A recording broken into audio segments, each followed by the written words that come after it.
All right, today we're going to break down a really fascinating idea that could seriously shake up how asset managers think about making money. It's called accelerated compounding. It's a whole new playbook that suggests you can turn market chaos into a real predictable advantage. So let's dive in. I want to start with just one big question. What if that thing that every single strategy is built to protect against, market volatility, what if that wasn't the enemy? What if it was actually the fuel for growth? I mean, think about it. That idea completely flips the standard investment model on its head. Every industry has that one huge challenge. The one thing that's so fundamental, everyone just accepts it as a fact of life. Well, in asset management, that thing is market uncertainty. It's basically the final boss of the game. And for decades, this one force has shaped pretty much every return and driven all kinds of investor behavior. Most strategies out there are just trying to manage it, reduce it, or, well, just survive it. But what if there was another way to play the game entirely? This right here is the big breakthrough. The core idea we're digging into today isn't about having better predictions or fancier AI or more data than the next guy. Nope. It's about a structural change, a design that turns the whole idea of uncertainty from a negative into a positive. And that brings us to what's being called the third path. This is a completely new way to think about growth. It relies on a carefully engineered structure, not on trying to guess which way the market is going to jump next. The engine that drives this whole thing is a principle called structural convexity. Now, what does that mean? Basically, it's a system that's designed to get stronger over time. And, get this, it actually feeds on the very market volatility that chews up traditional portfolios. It's kind of like an immune system that gets stronger and smarter every time it's exposed to stress. This slide just lays out the difference perfectly. On one side, you have a traditional fund. It's reactive. It chases performance. It tries to beat the market.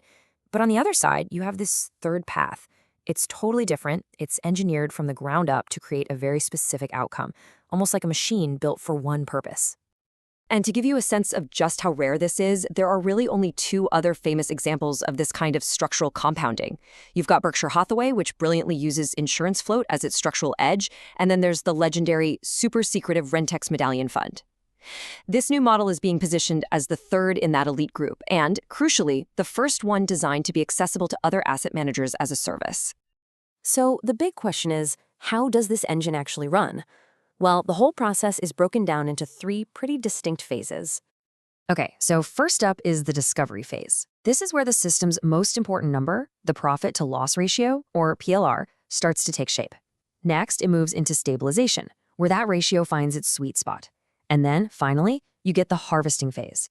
This is where the magic happens, where the structure's built-in advantage really kicks in and that compounding curve starts to bend upwards fast. And this whole thing is governed by an incredibly strict, emotionless set of rules. The system is designed to only trade very specific, high-probability setups. It automatically caps any downside risk, instantly, while leaving the upside totally free to run. It's a deterministic machine that takes human emotion completely out of the picture. And this brings us to a really critical idea. The results from this system aren't really driven by what the market is doing on any given day. They're driven by the integrity of its design. Let's actually look at the numbers. But wait, before we get to performance, we have to talk about the most important metric, and it's not the track record. It's that profit-to-loss ratio, the PLR, because that number, that one number, tells you everything you need to know about the health of the structure itself. And there it is. For the last 6 years, this system's profit-to-loss ratio has held steady at 2.6 to 1. This number is literally the heart of the engine. What it means is that for every single dollar the system put at risk, it has historically made back $2.60 on its winning trades. That is a powerful asymmetry. And this chart just shows you exactly what that looks like. You see that little bar on the left? That's your risk, your loss, capped at 1 unit. Now look at the bar on the right. That's your average winner, 2.6 times bigger. That is the built-in structural advantage in action.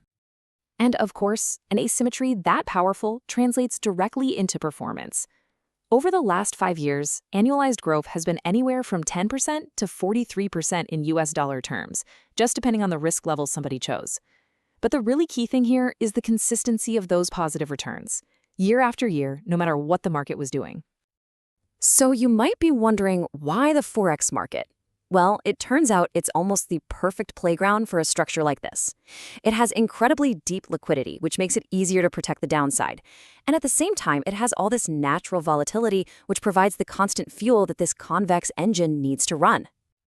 So, if you were going to evaluate something like this, you'd have to use a whole new lens. The old way of just looking at a track record, it's not going to cut it. You have to look a lot deeper.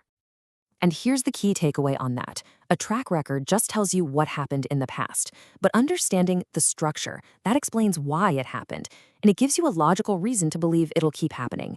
It's all about understanding the how, not just the what.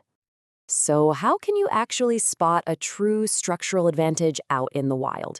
You just have to ask three simple questions. First, is there a real, measurable, built-in upside asymmetry? Second, are the rules that create that asymmetry followed religiously with no exceptions? And maybe most importantly, does the system actually get stronger when markets get crazier? What's so interesting is that this approach totally changes the job of the asset manager. The heavy lifting isn't about making tough calls anymore. That's already been done in the system's design. The manager's role is just to execute precisely and then let the structure and time do all the hard work of compounding. And that leaves us with one last, pretty big thought to chew on.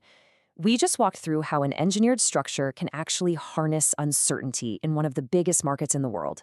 So the real question is, if structure can be prediction here, where else can it?